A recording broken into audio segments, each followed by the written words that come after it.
कल रात को मैं जा रहा हूं। जी नहीं, अभी आप न जा सकेंगे, आग्रह, अनुरोध और आदेश के स्वर में वीणा ने कहा। निरंजन के होठों पर हल्की मुस्कुराहट खेल गई। फिर बिना कुछ बोले, बिना कुछ कहे ही उन्होंने अपनी जेब से एक पत्र निकालकर वीणा के सामने फेंक दिया और शांत स्वर में बोले, मुझे तो कोई आपत्ति नहीं, आप इस पत्र को पढ़ लीजिए। इसके बाद भी यदि आपकी यही धारणा रही कि मैं ना जाऊं, तो जब तक आप ना कहेंगी मैं ना जाऊंगा। वीणा ने सर हिलाते हुए कहा, जी नहीं, रहने दीजिए, मैं कोई पत्रवत नहीं पढ़ूंगी और ना ही आपको जाने ही दूंगी। हल्की मुस्कुराहट के साथ निरंजन ने पत्र उठा लिया और बोले, आप ना पढ़ना चाहें तो भले ही ना पढ़ें। पर उनकी बात को काटते हुए वीणा ने कहा, अच्छा बाबा, लाइए जरा देखूं तो सही किसका पत्र है। पत्र लेखक मेरा कोई दुश्मन ही होगा, जो इस प्रकार अनायास ही आपको मुझसे दूर खींच कर ले जाना चाहता है। निरंजन हंस पड़े और हंसते हंसते बोले, पत्र पढ़ लेने के बाद पत्र लेखक को शायद आप अपना दुश्मन न समझकर मित्र ही समझ लोगी। वीणा ने विरक्ति के भाव से कहा, जी नहीं, यह हो ही नहीं सकता। जो आपको मुझसे खींच कर दूर ले जाना चाहे, वो कोई भी हो, मैं तो उसे अपना दुश्मन ही कहूंगी। निरंजन ने कहा, सच? पर आप ऐसा क्यों सोचती हैं? कोई आपका दुश्मन होगा? वीणा ने निरंजन की बात नहीं सुनी। वह तो पत्र पढ़ रही थी जिसमें लिखा था, मेरे प्राण, 1 महीने पहले तुम्हारा पत्र आया था। तुमने लिखा था कि यहाँ का काम 1-2 दिन में निपटा कर रविवार तक घर अवश्य ही आ जाऊंगा। इसके बाद सोचो तो कितने रविवार निकल गए, पर तुम नहीं आए। रोज तुम्हारा ही रास्ता देखती हूं। उधर से आने वाली हर एक ट्रेन के समय उत्सुकता से कान दरवाजे पर ही लगे रहते हैं। ऐसा मालूम होता है कि अब तुम आए, अब तांगा आया, अब दरवाजे पर रुका और अब तुम मेरे प्राण आकर मुझे क्या कहूं। मैं जानती हूं कि तुम अपना समय कहीं व्यर्थ ही नष्ट न करते होगे, किंतु फिर भी जी नहीं मानता। यदि पंख होते तो उड़कर तुम्हारे पास पहुंच जाती। तुम कब तक आओगे? जीती हुई भी मरी से गई बीती हो गई हूं। जब 2 पक्षियों को भी एक साथ देखती हूं तो हृदय में एक हुक सी उठती है। क्या ये लिख सकोगे कि कब तक मुझे तुम्हारी प्रतीक्षा करनी पड़ेगी? वैसे तुम्हारी इच्छा, जब आना चाहो, पर मेरा तो जी यही कहता है कि पत्र के उत्तर में तुम स्वयं ही चले आओ। तुम्हारी और सिर्फ तुम्हारी। पत्र पढ़ते पढ़ते कई बार वीणा के चेहरे पर विषाद की एक झलक आई और चली गई। पढ़ने के पश्चात पत्र को उसने चुपचाप निरंजन की ओर बढ़ा दिया। निरंजन ने पत्र लेकर अपनी जेब में रख लिया। कुछ क्षण तक दोनों चुपचाप बैठे रहे। फिर वही रोज का कार्यक्रम। उमर खयाम की रुबाइयों का अनुवाद आरंभ हो गया। निरंजन शांत और अविचल थे, किंतु वीणा स्वस्थ न थी। आज वो रुबाइयों को ना तो ठीक तरह से पढ़ ही सकती थी और ना ही उनका अनुवाद ही कर सकती थी।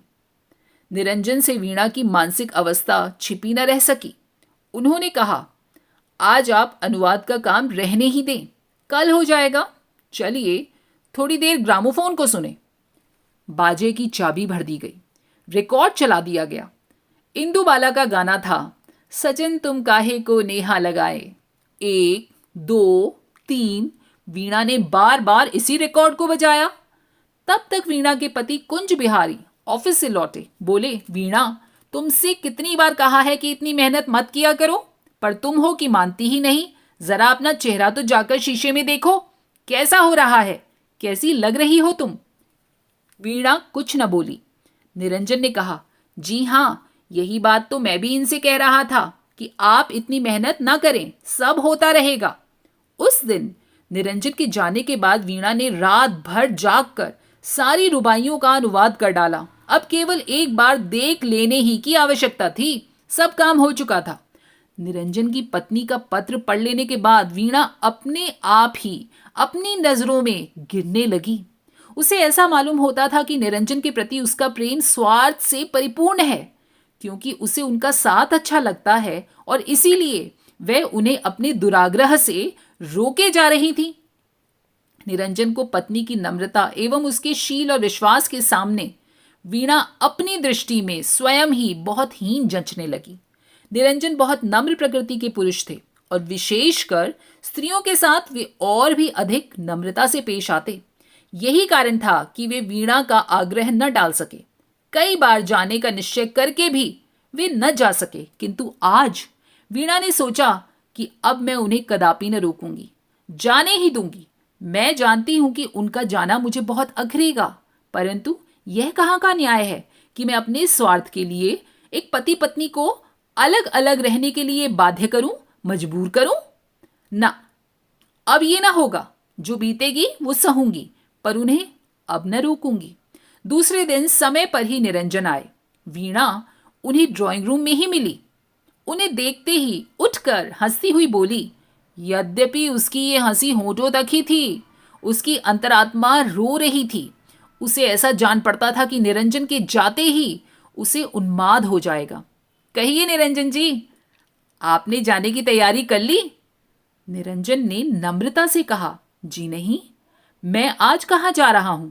मैं तो जब तक आपकी रुबाइयों का अनुवाद न हो जाएगा तब तक यहीं रहूंगा। इस पर वीणा बोली, मेरी तो सब रुबाइयों का अनुवाद हो गया है, आप देख लीजिए। आश्चर्य से निरंजन ने पढ़ा और पूछा, सच? मालूम होता है आपने रात को बहुत मेहनत की है। वीणा, हाँ, मेहनत तो जरूर की है, किंतु आपको आज जाना भी तो है। अब आप इन्हें देख लीजिए, 2-3 घंटे का काम है, बस खत्म हो जाएगा, फिर आप चले जाइएगा। निरंजन मुस्कुराते हुए बोले, क्यों, आप मुझसे नाराज हो गई हैं क्या? आप मुझे इतनी जल्दी क्यों भेजना चाहती हैं? मैं आराम के साथ चला जाऊंगा। वीणा ने निरंजन पर एक मार्मिक दृष्टि डालते हुए कहा, निरंजन जी, मैं नाराज नहीं हूं। मैं नाराज आपसे? क्या आपका हृदय इस पर विश्वास कर सकता है? मैं तो जानती हूं कभी नहीं करेगा, किंतु जिस प्रकार आप इतने दिनों तक मेरे आग्रह से रुके रहे, उसी प्रकार मेरे अनुरोध से आप आज रात को गाड़ी से चले जाइए।